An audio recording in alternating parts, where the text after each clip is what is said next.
welcome back to another fabulous vlog here on my channel. I'm Jacob from Jacob's Books Corner, and today we are starting Bloodless Ties. Be reading it mostly tomorrow, and we will talk about the process as I go through it tomorrow. That's all I got for you. But I just wanted to come in here and give you guys an intro. It opened with a bang, and I figured I'd come in here and give you guys the first spoilerly update. First thing before we do that, though, let me very quickly introduce the series. This is the third book in the Marionette series. Right now, I think the plan is 5, but I know Katie has said in the past that she doesn't have an exact number for the entire story to be told. They are a continuation, so you do need to read 1 and 2 to get to book 5. Book 3, book 1 is a good introduction. Book 2 is really good. And so I've been really anticipating book 3. It's been out since, I want to say, December of last year, end of November. And I do have a non-spoiler review and spoiler review combined for the first book, in case you guys want to know my thoughts and opinion on that. But in case you've not read any of them, I highly recommend you click off now, because everything from this point forward are spoilers. And jump into them. The first big thing is that her sister, Kawa, is not dead. Yeah, I was shooketh. That's all I got for you. Reviews have been somewhat great, but also really mixed, so I'm nervous. Well, we learn a few information. James Westcott is stealing other witches' powers by killing them, essentially using their blood, stealing their powers. He was not born with any powers at all. We also learned she has like 9 half siblings that Hal is aware of, which was also kind of shocking. And yeah, and he says the reason why he made her into a Wendigo, he did cure her supposedly of that, was because it was the only way to get her out. I do believe that maybe the court system is probably not the best normally in series like this that normally does check out and things. They're in Canada. He has like an army as well. Lots of things. Nothing of too much of a note though, so I'll keep you posted. A little bit further, they're going to attack Reed. They've also been building Wendigos with humans. I'm curious to see how that works out, but they're going to attack Reed. Don't know how. She made it to the like room of operations type of thing, and somehow that's going to play a factor. I don't know how though, but yeah, that's where we're at. That's all I got for you though. She failed. He's dead? Reed is dead? This is impossible. This is the problem knowing things going inside books. I know he has a POV. Unless we're going to fucking heaven or how? Like, what? Guess we'll find out. Typical Jacob update. I have another one. Yeah, so the first chapter under Reed's point of view was the experience after she died, which was fun. Very interesting. I'm intrigued. Still can't confirm.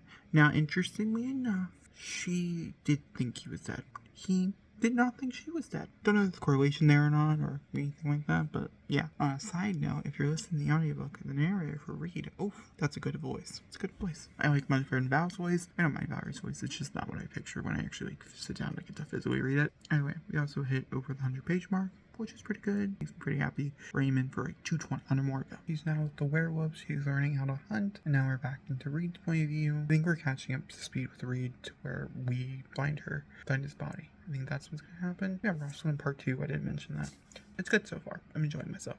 He's running around with Connor. Could Connor die? I'd be okay with that if this is Connor's fate. Connor also referenced Valerie as his girlfriend, and it made me strongly believe that maybe that's what Reed thinks, and it just pisses me off. I forgot. When we learned more information about wolves, they say genetic thing, which is cool, and then it can skip generations and things, and that the pack that Cam, that she's with, has created. Sorry, I'm not introducing any new characters either. I'm doing a bad job. It's fine. The person, Cam, that she's with is going around and collecting people who don't have homes, who got kicked out and things. Very cute. Leaf, who I adore, who I already adore, is gay. I knew he was gay from like minute 1. It's official. We have a gay character. Took 3 books, but I'm excited. This is the character that she was talking about like 2 books ago. She's like, oh my god, I'm so excited to meet. I just have a feeling this is the character. I'm also very interested. She ain't got sent here because of all the shit she did to get Reed after those 2 days, and her sister now hates her and stuff. We didn't stay there very long, and I feel like that's like the biggest issue I have with it, is that we didn't stay in that specific place, and when we're going to go back very long. I'm enjoying being with the wolves though.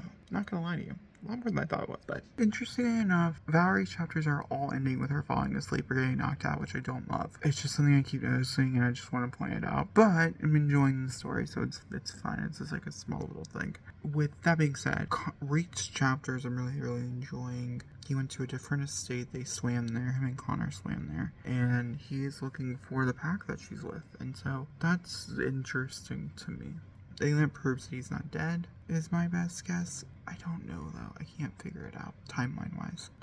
I'm really confused with Connor, where that take place. We'll see if it gets answered. She met someone new and they took her to this town. She allowed to go off on her own. She realized none of her friends are actually using social media and stuff. That was a pretty good scene. I enjoyed. And she learned that this person that she had known Kawa, was there during the bunker, and that basically the estate is a total mess. Everybody is really, really fucked up over the whole thing, which we kind of saw with Reed, and now she's kind of up to speed. She doesn't know if friends are okay or anything like that, but she has a little bit more closure on it, I should say. She goes out. She doesn't want to go out. She ends up going out anyways with Levi and a few other people, or Leaf and a few other people, and she ends up getting really drunk because she's pissed off about it, and she goes back and she tries to find a jacket that she has, Reed's jacket, who, just keeping her kind of sane, realizes that she doesn't have it anymore, goes out, figures out there's a group of people sitting around a fire. Terrence is one of them. They're passing around the jacket, laughing, whole 9 yards, being really cruel. They throw it into the fire when she threatens them. She's very drunk, so she can't really fight back. She ends up getting knocked out, and they say something other lines of food.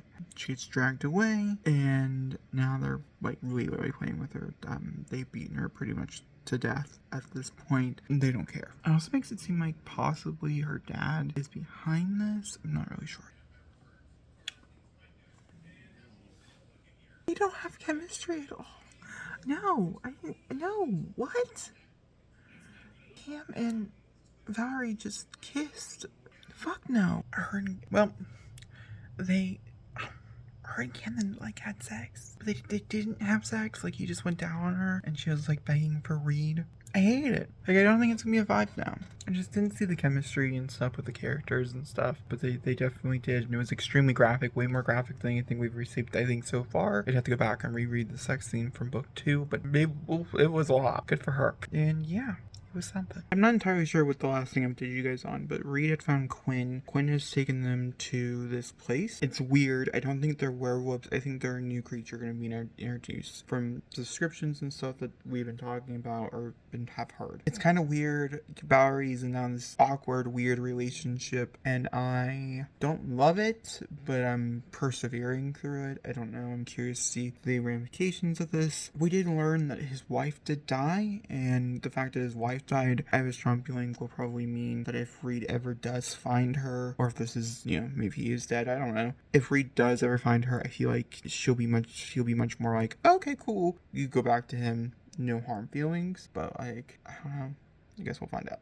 So that's where I'm at. They had sex again. She started to have feelings, and now Reed is back. He found her. They're in a hotel room. They're having a conversation. She's freaking out. It took a lot of convincing. It was really interesting. I wonder why Weismer decided to do it from his point of view and not her point of view. That was really interesting to me. Because in my head, I'm like, maybe it's not her. Maybe something's different here. But it was her. There's that. That's all I got for you. They ended up getting attacked. I forgot to mention that this other group came in. This girl, it was another wolf pack. They're ruthless people, right? They end up coming in and they end up being like, hey, you're gonna have to do something about the situation. She was found with a royal vampire, and not just any vampire, but a royal vampire, and we brought him back. And so your team, because she found them inside this hotel room where they had slept. They didn't have sex. There was no sex scene between them this entire book, which is kind of sad. I'm really mad. And then Cam, who, did kind of know that Reed was alive, so that automatically made me not like him more, and kind of understood. A part of me was like, something's off here, and I think that's probably what it was, because I just had an idea that there's something about his character that wasn't being fully explained to us, and I'm gonna have to assume that's what it was. So there's that, okay? Then Reed ends up taking the lashes for her because he didn't believe that he would survive, and a bunch of other stuff, and so Reed ended up taking these lashes, and with these lashes he had 20. She realized that she can shield him from pain, and she did it in a way of where she was shielding him from pain but also concealing the shield, which is kind of interesting, and so that's development to her power. She didn't cut herself or anything for this. It was just something she tried to use with the bond and stuff, because now they have the bond back. I forgot to mention that they now have the bond back. So he got got there. She wakes up the next day 'cause she passes out and realizes that Cam takes her to where Reed is. He says, I can get you out, but you have to leave. And she's like, I can't leave. He won't leave. This bond, the bond that I made, the pact that I made with the dude, I can't remember his name, Westfield, is permanent. It won't go away. And he's like, no, you can move. You can hear. There's a few loopholes. So in case this bond pops up again in later books, the loopholes go as following. You can murder the person you created the original bond with, and so now you're no longer bonded by them. Or you can trade that bond with somebody else. They have to be willing to take it. It cannot just be someone you find off the street being like, here, say my name, bullshit type of thing. They have to take it. And Cam's like, I'll take it. You guys can go. Go run. Go beyond the run together. I will take this. And so he does. He takes it. He kisses her afterwards. And there's like this moment, and there was this conversation which I found to be very interesting that she had, where she's like, I wonder if at any point in time when Reed was like, or when Cam was under, because he has, the same pact, a very similar pact to the Vallarie's, that if he chose hers because of his his dead wife. So yeah, I don't know. That's interesting. How many of these pacts has he truly, has he taken for people? And he takes this one and he says, I'm not that worried about dying. He's gonna be mad, but I'm not that worried about dying. So then we move on to now they drove and now they're together, but Reed does now know that her and Cam are together at some point and they're having that conversation. That's where I'm at. Still enjoyable. I can't figure out where I'm rating this. Like, a part of me feels like this is like a 4.5. I don't think it is a perfect novel so far, but we still have like an hour and a half left, so like it still has a possibility of becoming better. So they made it back to the estate. She teleported them. It was great. They realized the entire place is on lockdown. Wendigos are everywhere, and that no one is, like, either they're inside or a lot of people are dead. Anybody can come into the estate now as well, and so it's like a battleground, which I like. I think it's interesting for the setup. Everybody's basically forgiven her pretty quickly, which I feel like is pretty self-explanatory because she was dead. I was okay with that. Her mom had an interesting interaction with her and the queen. The queen took information from her, lots of information from her, and she started laughing afterward, and so it does make me wonder what that could lead to. I think that's everything. Oh, they're going on a date. That's cute. Yeah. So much shit's going on. We're in the last book. I think there's like 2 chapters yet left. Her and around this very beautiful date where she played for the first time, which I loved. And he stabbed her chest with a stake after they had sex for a long time. To be fair, very BDSM sex, which is interesting. And she went out with the girls and she came back and she found him on the ground and just needed to react to it because, like, what the fuck? Okay, so we just don't know how he was attacked, but she did save him with her magic, and now she wants her mother? She's dying, I get it, but, like, her mother? It's all true at all. I really just want a book on what the world magic is, I think is where I'm at. She used her life force? How does that even work? I'm so confused. Intrigued, but confused. And that's new. And then her mother brought her back. They both almost died in that chapter. What a rush. Her mother transferred her powers into her? Her mother is now human, I'm assuming this is what this means.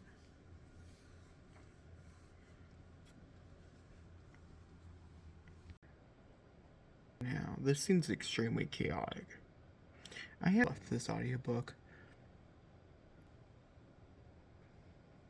by the same people who tortured her in the first book. I'm going to update you guys very quickly. I'm going to continue doing what I'm doing while reading, but we're just going to react to it the last 6 minutes. Okay, Reed's there, doing some murdering. Oh, fuck. Someone just got stabbed. Not Reed. Oh. They want her to bring someone back to life. Someone that, like, their friend or something. I remember who they are. I'm going to go kill everybody. They're about to be in the final chapter. Oh, there might not be an epilogue this time around. He's going to go collect people to help. I'm just gonna end on a cliffhanger. Oh shit. Just getting attacked. They're in this area, it's all very described. And could do the spell. A wolf? Oh, plane. Didn't work out. Reed's now being tagged. There's werewolves going inside a plane. There's a new person.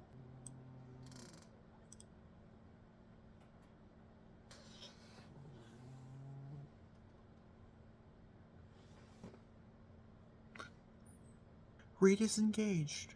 That's how it ends. Okay. when I can wrap myself around all of this, I'll sit down and we'll do a final review.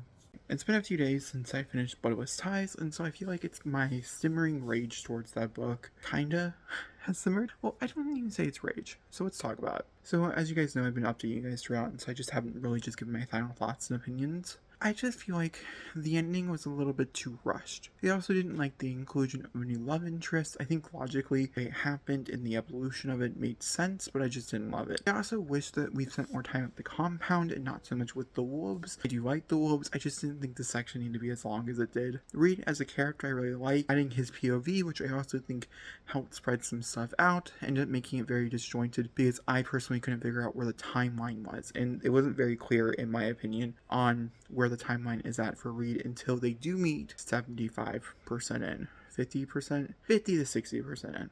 So I had some major issues with this book. I still landed on like a 4.25. It's definitely the lowest rate out of all of them, but I'm still very excited for Luther's Ends. I'm curious to see how it's going to go over the fact that he like has a fiance or is married. I can't remember exactly. Like I said, it's been a few days, but I'm very excited to do that. And I don't really have any theories. I had theories going into this one because we had some big reveals. I don't feel like this answered any of my questions I had whatsoever, like at all. You know, now I'm thinking about it, I don't really think it answered anything. Maybe like one or two things, but nothing really big. And then when she got back to the compound, I guess we got a few questions answered about the effects of what happened at the end, but still, I don't feel like there's enough here. I'm really hoping we're building into like a bloodbath war. That's what I'm hoping Ruthless Ends is that either it's the beginning of the war and the war is coming.